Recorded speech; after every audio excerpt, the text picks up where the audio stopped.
You may remember that on this, my original e-bike, I've had a couple of problems. Maybe 3 years ago, I replaced the battery pack because it just stopped working.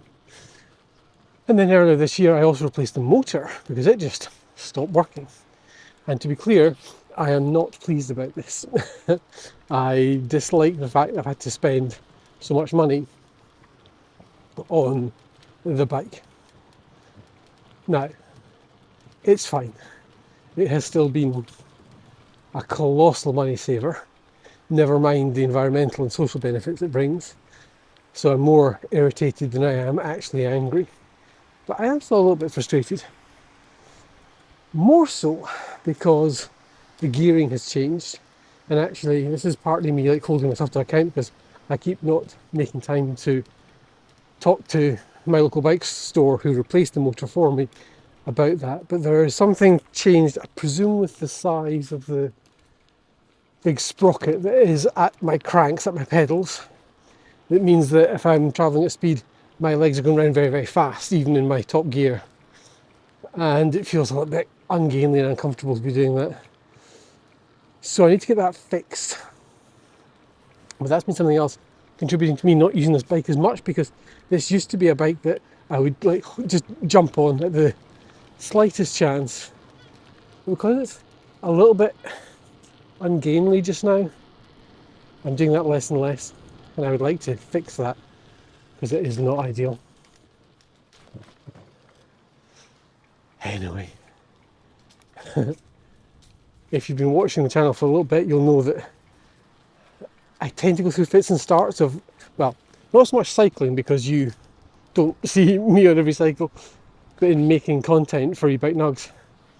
And I don't like that. I like just, bringing you with me, because the whole point of this channel, the reason I started this channel was, one, to help me understand how short form content works, and there's no better way to understand something than just to do it.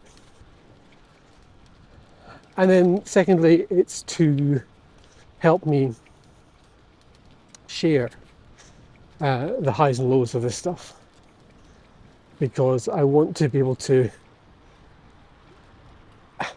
let people understand and see the everyday experience of using an e-bike as a primary, secondary mode of transport, and understand that even with the annoying things, the expensive things, the inconvenient things, there is still a colossal amount of joy to be taken from this experience. Despite all those irritating things, I remain a staunch and enthusiastic advocate for e-bikes. I think they are genuinely transformative and delicious, delightful piece of tech and an enabling force. And I encourage everybody to get one if they can, if they're able-bodied enough to do so. Look at these legs. Ridiculous. This is me at my sort of normal cruising speed of like 16, 17 miles an hour. It's so jouncy. There's definitely something wrong, and I'm hoping that it should be as simple as, in my amateurish brain, replacing the big sprocket that's down there that the chain goes on to, because I think that's the one that's changed, and I think it needs to be bigger if my mathematics is correct. I don't know. The reason that I have said this before on the channel, the reason that I just I pay people to deal with this bike is because I can't be arsed doing it myself, and because I would rather let somebody who's an expert in this earn a living from being an expert in it, while I earn a living in being an expert in something else.